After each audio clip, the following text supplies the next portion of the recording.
everybody, my name is Yashashwini. I'm studying in Sri Venkateshwara College of Engineering 4th sem. So today I am back with another video that is on the subject database management system. So in database management system, today the topic we're going to discuss is the accessing database from applications.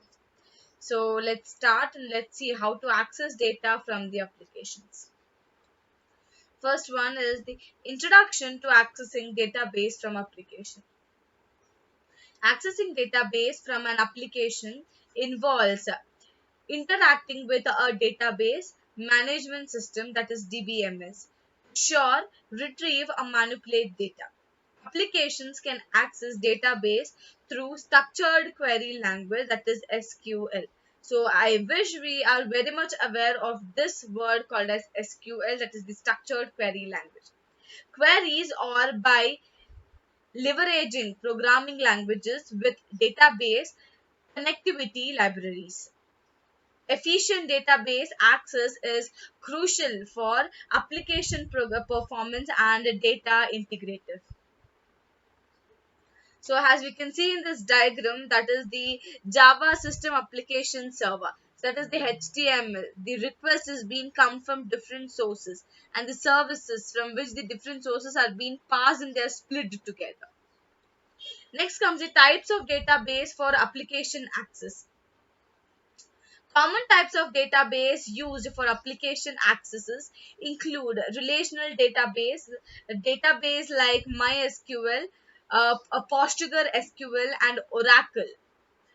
Now, no SQL database such as the MongoDB and Cascada are also popular for applications that requires flexible data models and scalability. In memory database like RIDS and merchant offers high speed data access for applications requiring real-time performance. Establishing database connections in application. Applications typically establish database connectings using connecting strings that contains information such as the database, server, address, username, and password. Connecting polling can optimize database connectings by reusing establishing connections instead of creating new ones for each request. It is an essential to handle database connections errors gracefully in applications to prevent data loss or corruption. Next comes the querying database for application. Application can query database using SQL statements to retrieve, insert, update, or delete data. Parameterized queries helps prevent SQL injection attacks by spreading SQL code for user input.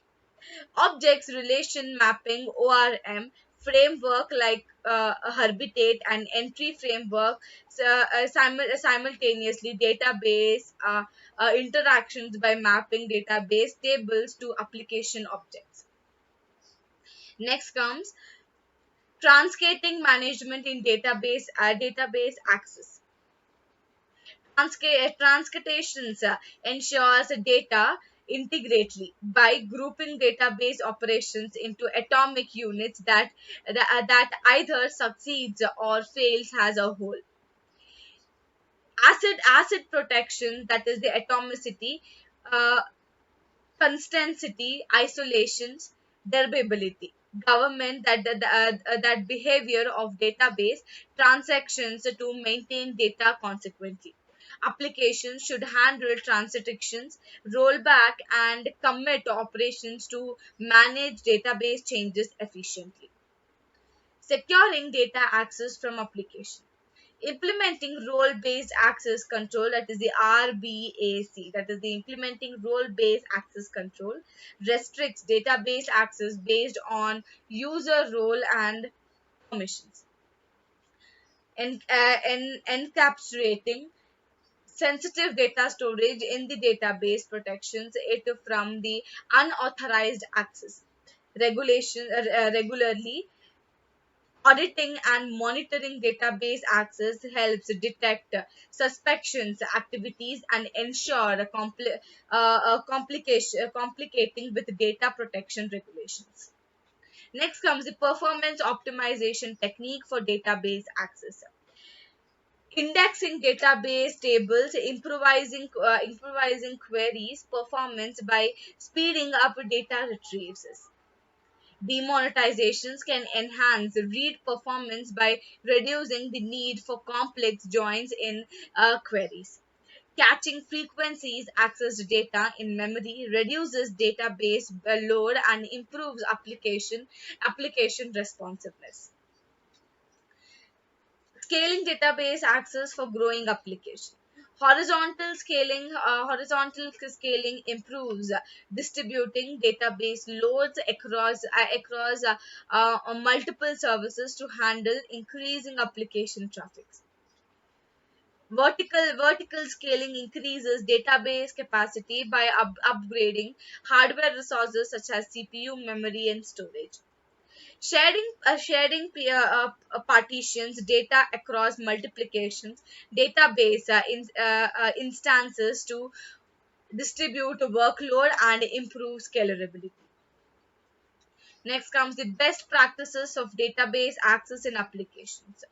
Follow the principles of least privilege to grant only necessary database access right to application users. Use connection polling and prepared statements to optimize database performance and prevent securely vulnerability. Regular monitoring database performs matrices and optimize queries to improve application recursively. Conclusion and further trends in the database access. Efficient database access is crucial for application performance, data integrity, and security.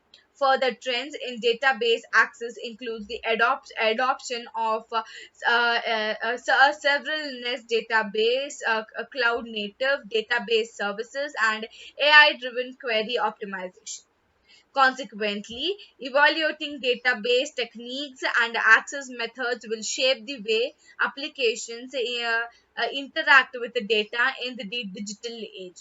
So, thank you. I wish this video will be helpful to you and understand you something about the data.